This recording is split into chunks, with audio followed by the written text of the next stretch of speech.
What's going on, guys? Welcome back to the YouTube channel here. Welcome back to the Infinite. You guys, it is no longer launch week. Officially, the iPhone SE has launched last week.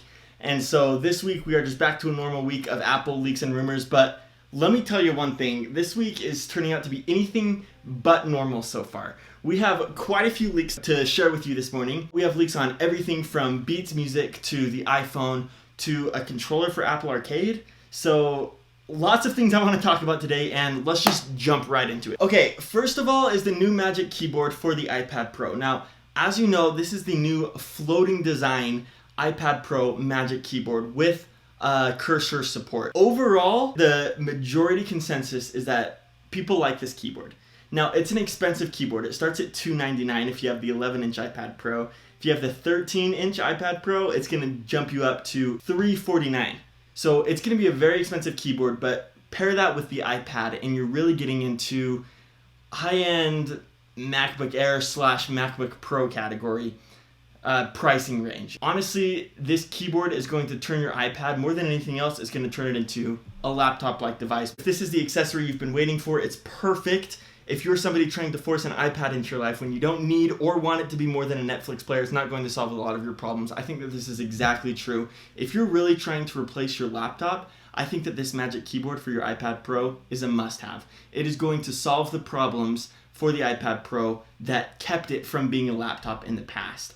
If you're truly just wanting an iPad just for kicks, I think that the Magic Keyboard is really overkill. Honestly, that's why I would be getting an iPad Pro, is just for kicks, just because it's a cool device. Honestly, I think that it's one of the best devices that Apple makes.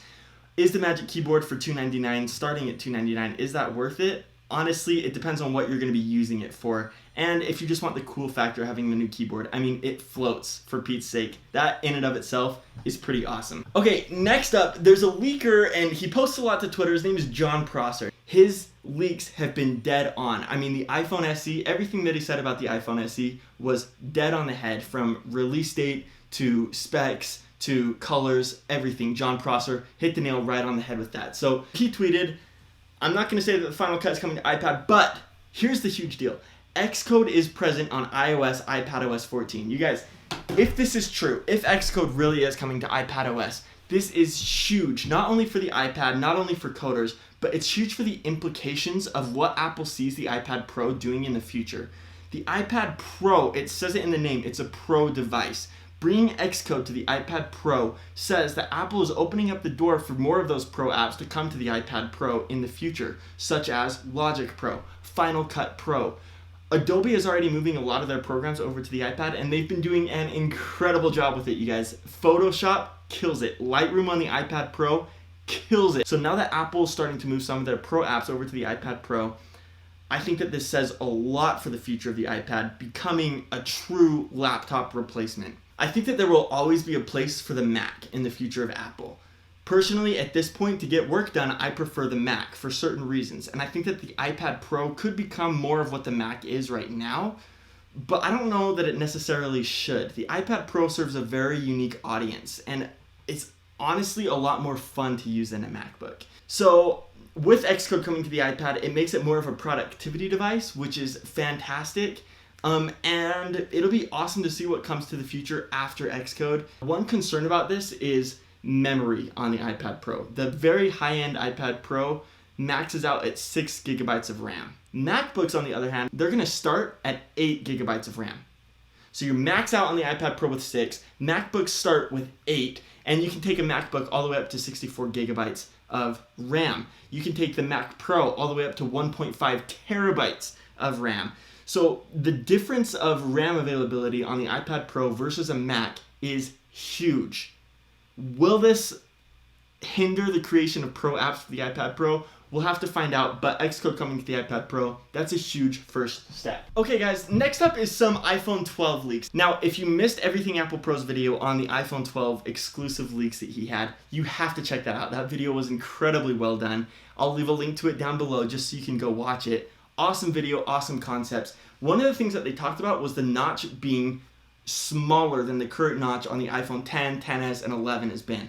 Now, this leak from John Prosser, again, you've heard that name before, shows exactly how they're going to do it. And the basic idea is that they're moving the speaker from the notch to the bezel of the iPhone 12. So it will no longer be in the notch, but it will be above the notch in the bezel. Speaking of which, the bezel will also be thinner, which will promote more of a futuristic design to the iPhone 12. I think it'll make it look incredible, especially because we're hearing about the different screen sizes. So you'll be able to get a larger screen size on basically the same size device. Now, the rumor is that the iPhone 12 Pro Max is going to be a little bit bigger than the iPhone 11 Pro Max is right now, but instead of being 6.5-inch screen, which is what it is on the iPhone 11 Pro Max, the iPhone 12 Pro Max will have a 6.7-inch screen, so 0.2 inches larger, and most of that will be able to be accomplished simply by making that bezel a little bit smaller. So I think that this leak is incredible. But yes, the notch being smaller as well, that will help the iPhone to look a lot more futuristic, and the new notch will be just a little bit larger than OnePlus's notch is right now, but you're getting the benefit of Face ID, so it's understood. Okay, next leak, also from John Prosser, talks about new AirPods that are finally ready to go for launch next month. So next month, as you know, is the month of May, so it's not quite WWDC. It'll probably be a few weeks before WWDC, but my personal thoughts are that Apple is going to be so packed. There's going to be so much to announce at WWDC, things that they're going to want to give time to talk about, such as the HomePod and the whole HomePod line and what's going to be happening with that. Obviously, software, HomePod OS, iOS 14, iPadOS 14, macOS 10.16. There are going to be a lot of things that are going to be talked about at WWDC, and I don't think that they want to spend time talking about the new 14-inch MacBook Pro, which is going to be incredible, but I think that it'll be very similar to the 16-inch MacBook Pro as far as improvements go, and they already had a release for the 16-inch MacBook Pro, so the 14-inch will be, hey, the same thing but 2 inches smaller. Pretty awesome. And then the new AirPods, and there's a lot being said about new AirPods right now. I'm not exactly sure what to think of it all, because the AirPods line right now is really perfect. And this kind of goes into the next leak as well, which is about Beats music, okay?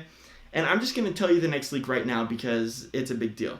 So here's what's happening with Apple Music and Beats. Oliver Schuster, who's the current head of Apple Music, will be taking over for Beats president Luke Wood at the end of next year. Why is this happening? Apple is trying to bring these two things, Apple and Beats, they're trying to bring them together. Beats, to date, was Apple's largest acquisition ever at $3 billion. Now, the other rumor is that Apple, and all of these things go together, the other rumor is that Apple will be releasing their own headphones, their own headphone speakers at WWDC this year. Now, these headphones have been rumored for a long time. I'm talking like over a year and a half, okay? So these have been in the talks for a long time. The rumor is finally this year at WWDC, these Apple headphones are going to be coming out. Now, the awesome thing about the Apple headphones is that they're going to be interchangeable, okay? So you're going to have the headphones here on your ears. You're going to be able to get a color of headphones on your ears. But the great thing is like the Apple Watch, you're going to be able to switch out the top band of your headphones to whatever you want. Okay, so let's say you're going on a workout. Let's say that they have tighter band or sportier band that you're going to want to wear over your headphones on top.